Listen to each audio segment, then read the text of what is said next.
Zero count ఉన్నప్పుడు IVF ICSI పద్ధతులతో ఫలితం ఉంటుందా? జీరో కౌంట్స్ ఉన్నప్పుడు బెస్ట్ ట్రీట్మెంట్ ఏది అని అంటే ఇక్సీ ట్రీట్మెంట్.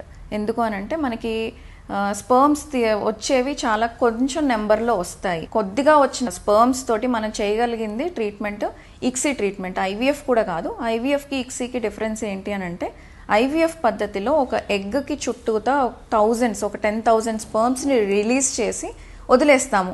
ఎగ్ని ఏదో ఒక స్పర్మ్, ఆ 10,000లో ఏదో ఒక స్పర్మ్ వెళ్ళి ఫర్టిలైజ్ చేస్తుంది. కానీ మనకి జీరో కౌంట్స్ ఉన్నప్పుడు 100స్లో కూడా రావు స్పర్మ్స్.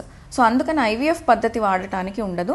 సో ఈ జీరో కౌంట్ ఉన్న వాళ్ళకి టెస్టిస్లోంచి డైరెక్ట్గా స్పర్మ్స్ తీసి మనం ప్రెగ్నెన్సీ వచ్చేలా చేయాలి అనుకున్నప్పుడు ఇక్సీ ట్రీట్మెంట్ అనేది బెస్ట్ ఆప్షన్. ఇక్సీలో ఏంటి అని అంటే ఒక ఎగ్లోకి డైరెక్ట్గా ఒక స్పర్మ్ని ఇంజెక్ట్ చేస్తాం. సో దానివల్ల ఒక ఎగ్కి ఒక స్పర్మ్ అంటే మ్యాక్సిమం మనకి ఒక 20 or 15 eggs వస్తాయి. సో మనకు ఒక 15 to 20 స్పర్మ్స్ మనం తీయగలిగితే ఇటు సర్జికల్ మెథడ్స్ ద్వారా మనకి ఫర్టిలైజేషన్కి కావాల్సిన అన్ని స్పర్మ్స్ వస్తాయి.